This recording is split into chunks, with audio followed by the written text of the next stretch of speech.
नया युग नया भारत यानी एम न्यूज भारत। और ये है एम न्यूज भारत के जाबाज सिपाही जो देश के कोने कोने से ढूंढ कर लाते हैं खबर और आप तक पहुंचाते हैं। 2047 तक विकसित देश बनेगा और विश्व को अग्रणी देश बनेगा, विश्व गुरु बनेगा।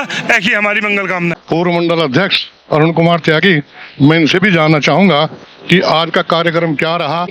आज पूरे हिंदुस्तान के भारतीय जनता पार्टी को जो जीत हासिल हुई है वह भारत के लोकतंत्र की जीत है। सारे विरोधी दल पहले ही चुनाव से ये कह रहे थे कि मोदी का अब की बार सफाया हो जाएगा, लेकिन भारत की राष्ट्रवादी सोच लोकतंत्र को मजबूत करने वाली भारत की जनता ने साबित कर दिया कि जो 2047 का प्रधानमंत्री नरेंद्र मोदी का सपना है विकसित भारत का, वो पूरा होगा। और पुनः तीसरी बार देश के प्रधानमंत्री के रूप में मोदी जी ने शपथ ली। उसी की खुशी में हम सब कार्यकर्ता, देश भर के कार्यकर्ता खुशी का इजहार कर रहे हैं। इसी रूप में नागल के कार्यकर्ताओं ने भी इकट्ठा होकर मोदी की जो ताजपोशी है उसकी खुशी में ये जश्न मनाया है। धन्यवाद। मैं एक प्रश्न और करना चाहूँगा आपसे कि जो आज का कार्यक्रम है मोदी जी के उपलक्ष्य में है, तो मोदी जी ने, ये सुना जाता है कि मोदी जी ने रिकॉर्ड तोड़ा है। किस प्रकार का रिकॉर्ड तोड़ा है, इस बारे में बताइए। मोदी जी ने रिकॉर्ड तोड़ा है। इनसे पहले जवाहरलाल नेहरू तीसरी बार उन्हें इस चीज़ की महारत हासिल हुई थी, लेकिन पंडित जवाहरलाल नेहरू का भी उन्होंने रिकॉर्ड तोड़ा है और उन्होंने ये साबित कर दिया कि जो देश हित में और राष्ट्र हित में काम करेगा उसे जनता इसी प्रकार स्वीकार करती रहेगी। मेरे सामने है इंद्रेश त्यागी जी, जो पूर्व जिला महामंत्री हैं, रहे हैं। मैं उनसे भी बात करना चाहूँगा और इस थोड़ा मुद्दे से हट करके मैं बात करूँगा उनसे, क्योंकि वरिष्ठ नेता हैं और इन्हें ज़्यादा भी जानकारी कुछ हमें मिलेगी इनसे। तो मैं जानना चाहूँगा कि जब से ये चुनाव की घोषणा हुई है, चुनाव हुआ है और इसका रिजल्ट आया है, आपने देखा होगा कि हमारे जो मुख्यमंत्री हैं, हमारे उत्तर प्रदेश के मुख्यमंत्री योगी आदित्यनाथ जी, तो उन्होंने घोषणा की है नई जनसंख्या नीति। आप इस पर क्या कहना चाहेंगे? आज मांग है देश की, जो है पूरे देश की और पूरे हिंदुस्तान की मांग है कि नया जनसंख्या जो है नीति लागू होनी चाहिए। चाणक्य ने कहा था कि जब सारा विपक्ष एक हो जाए तो समझो राजा ईमानदार है। इस बार ऐसा हुआ, सारा विपक्ष जो था ये चाहता, जो बेईमान लोग थे, कि ये था प्रधानमंत्री मोदी जी ना बने, बल्कि जो है ये देश को लूटने वाले बना। लेकिन यहाँ की जो पब्लिक है वो महान है, उसने साबित कर दिया कि मोदी जी ही देश को चला सकते हैं। कहना चाहूँगा कि जनसंख्या नियंत्रण कानून पहले ही बन जाना चाहिए था। ये देश के लिए, देश हित में बहुत ज़रूरी है। और माननीय योगी जी ने कहा कि जिनके बच्चे ज़्यादा होंगे उन लोगों को जो सरकारी सहायता सुविधाएं मिलने हैं वाली है उनको कम कर दिया जाएगा। और हम सब ये भी मांग करते हैं सर, आपके चैनल के माध्यम से, कि जिन लोगों को आयुष्मान कार्ड जिनकी 6 यूनिट दी गई है, इस चीज़ को लेकर जनता में रोष था और होना ये चाहिए। जिनके बच्चे कम हैं, जनसंख्या कम है, सरकार को सहायता, बढ़ावा या आर्थिक सहायता उन लोगों को ही देनी चाहिए। ये सब देश हित में होगा।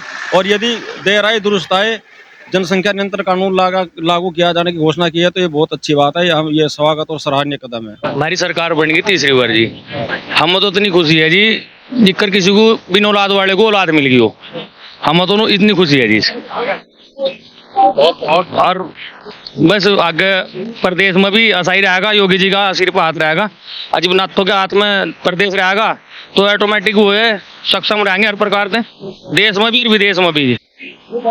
कुछ संभावनाएं ऐसी हैं कि लोग जो था एक आइडिया लगा रहे हैं कि जो हमारे बिहार के मुख्यमंत्री रहे हैं पहले वो, और दूसरे उनके साथी जो थे चंद्रबाबू नायडू, वो ऐसा ना होकर कभी पहले वाली जैसी दल बदलू कहा जाता है उनको, दल बदल न करें।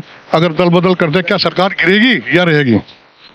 देखिए, जय हिंद जय भारत। लेकिन अब नामुमकिन के बराबर है, क्योंकि नायडू जी है और नीतीश जी हैं, उन्हें जो उनकी पहले बेइज्जती की गई है कांग्रेस के अंदर। जब इंडिया का गठबंधन हुआ था तब उनको नायडू पूछा गया, उनको बुलाया गया था, उनको नायडू जी ने अपनी पेशकश रखी थी कि मुझे इंडिया का अध्यक्ष बनाया जाए, और वही इंडिया का दोगलापन आज आया है। उन्होंने खड़गे को ही हटा दिया है, जो दलितों के मसीहा बनते थे, उसकी जगह सोनिया गांधी को अब उसका विपक्ष का नेता बना दिया, परेशान हो गए। यानी एक की 12 सीट है, एक की 16 सीट है, दोनों को अगर मिला करके बाहर हो जाते हैं सरकार से, फर्क नहीं पड़ेगा, तब भी कोई फर्क नहीं पड़ता। हमारी 300 सीट है, 303 सीट हो चुके हैं हमारी, और उनको उनके अनुसार उनको मंत्रालय भी दिया गया है, इसलिए उनको मंत्रालय भी दिया है, उन्हीं के अनुसार उनको जो मंत्रालय दिया गया है।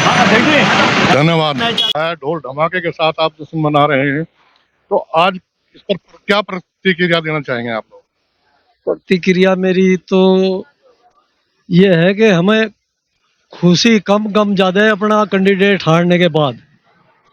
बड़ी दुख की बात है कि हम अपने कैंडिडेट को नहीं जिता पा रहे, और क्या वजह है हमें पता भी नहीं चल पाता, और हमारे सामने को सब काम हो जाए, और लगातार इतना भला कैंडिडेट हमारा उसे बार बार हरवा दें, एक नेगेटिव ऐसा चला दें हर बार चुनाव में। कोई ना कोई पहले चुनाव में चला था कि ये तो कहीं जाते ही नहीं, और इस बार चला दिया कि संविधान ही खत्म हो जाएगा।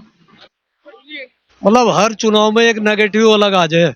क्या सहारनपुर सीट पर आपने देखा भी होगा कि सहारनपुर सीट पर जो हमारे MP साहब थे शर्मा जी, वो हारे हैं, तो क्या जातिवाद का प्रभाव रहा, जातिवाद प्रभावी रहा चुनाव पर? हाँ, जातिवाद तो रहा, ये मुसलमानों ने भी वोट दिए हमें, और जो है वैसे भी दी, लेकिन यहाँ जो प्रतिक्रिया हुई, मतलब हिंदू समाज इतना वोट दे गया उसे इमरान को जिसकी कोई सीमा नहीं है।